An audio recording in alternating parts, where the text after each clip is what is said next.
Hey gang, it's Bryan from FXBilliards. Today we're going to look at some advanced carom shots. What does advanced mean? It means that some of these shots are going to be more difficult. You're going to need certain skills like running English or a good draw shot. It also means that they are low percentage shots. I don't expect you to make these shots a high percentage of the time. What I expect you to do is have them in your bank, just so that you know this is something that's possible. Because one of the things that separates advanced players from, intermediate players is that we've seen more shots. We've been at the pool hall more often, we've seen more matches, we've shot more shots, and that's one of the things that separates some of the advanced players from some of the intermediate players. Of course, there's skill, there's certain abilities that are involved, but seeing these shots will help you be more creative in your runouts. So let's get started. So here's the situation. We're playing 9-ball. It could be 8-ball. It doesn't matter. Same configuration can exist. We're on the 1-ball and we got straight in here. We are going to have a difficult time getting to this 2-ball unless we choose to bank it. It doesn't go in this pocket because the 3 is blocking it. We're going to get shape for a carom shot. We're going to carom the 2 off the 6. And we're going to solve every problem in the book. We're going to, number 1, break up this cluster, which is a good thing. Number 2, bring our 2-ball around the 3-ball where it's makeable, and we'll stay down here and get position on that 3-ball, which will lead to us running out. So the shot looks like this.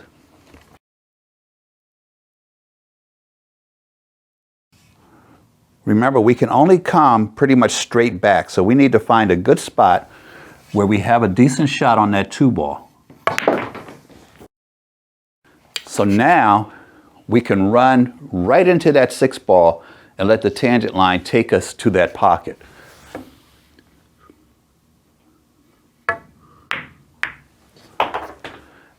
And we've left ourselves on the 3. Keep in mind, when you have these situations and you're breaking up clusters or you're hitting carom shots, that's not the mission.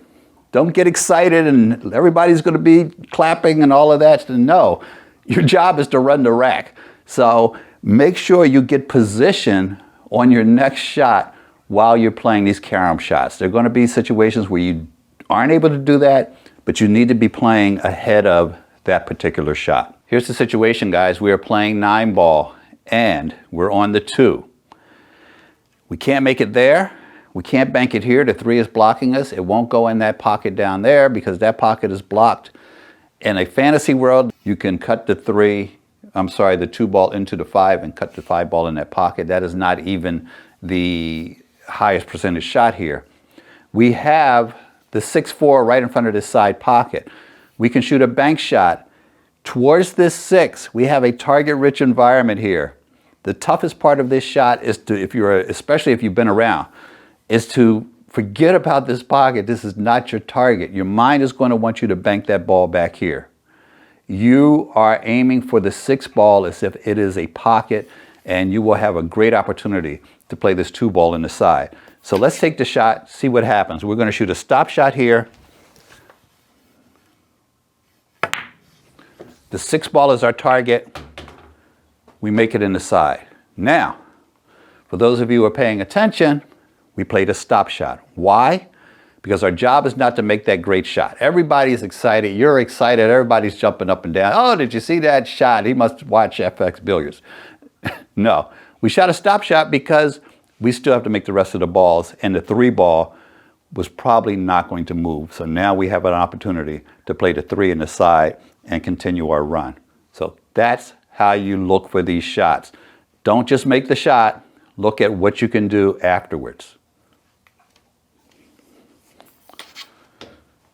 Since we played position on the 3, let's get our money's worth.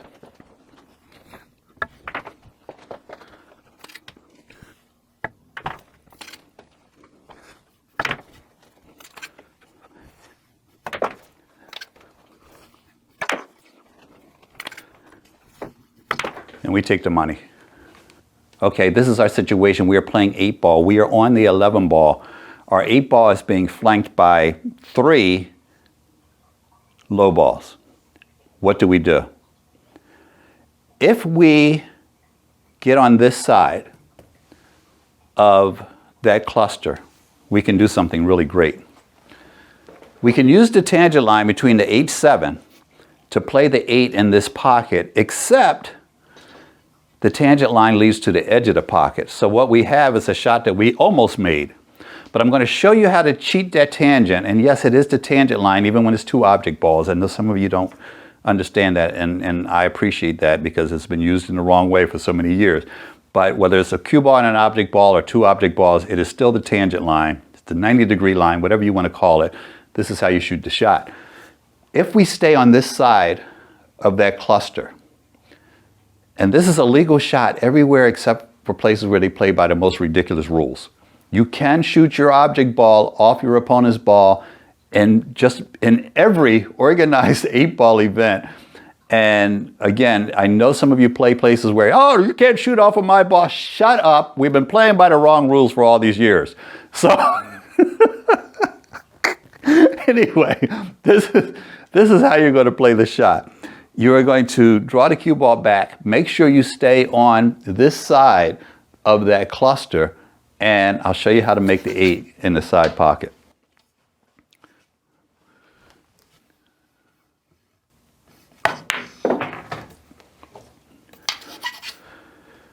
Now we're off the rail, which is very important, because what we're going to do in order to keep this ball from hitting the edge of the pocket here is we're going to apply a nice draw stroke that will throw the 8 towards the pocket. The shot looks like this. We're going to hit it as far to the left as we can and cheat it just enough to get our 8-ball over there to go in that pocket. If it was further away from being lined up, if it was something that looked like that, we couldn't do it at that short distance. But you can throw that ball towards the tangent line, or at least alter the tangent line, by putting draw on it. Here's a shot that I really like. You might have seen a similar shot in some of my previous videos about getting early 9-balls. I had this very similar situation come up in a match. I ended up winning the match even though I was outclassed. Why did I win the match? Because I came up with creative things like this. And even after the match, when his friends asked him, how did you make out? He told them he came up with some stuff, something like that. So you can come up with some stuff and beat the guy that outclasses you. So, by the way, if I played him today, I'd run all over him. But this was 15 years ago, and I found this shot. It was very simple. Balls are clustered up. I need to make the 9-ball to win this match. And I'm going to shoot the 1 to make it, but I'm also trying to draw the cue ball back to play that 9. I don't let 9 balls sit in pockets. I'm going to find a way to make that ball. So basically you get down on the shot. By the way, the shot was closer, but it was a 9-foot table at the time. So I'm bringing the cue ball back just to simulate the shot. We're going to shoot a draw shot on this 1 and come back and make the 9. Now, you're not going to have this exact same layout, but the moral of the story is use all of your creativity.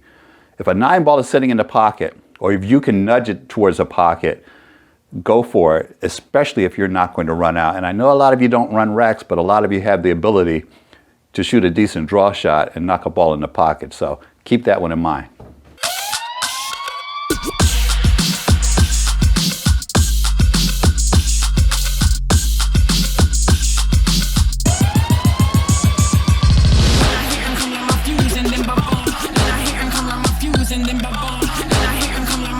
And then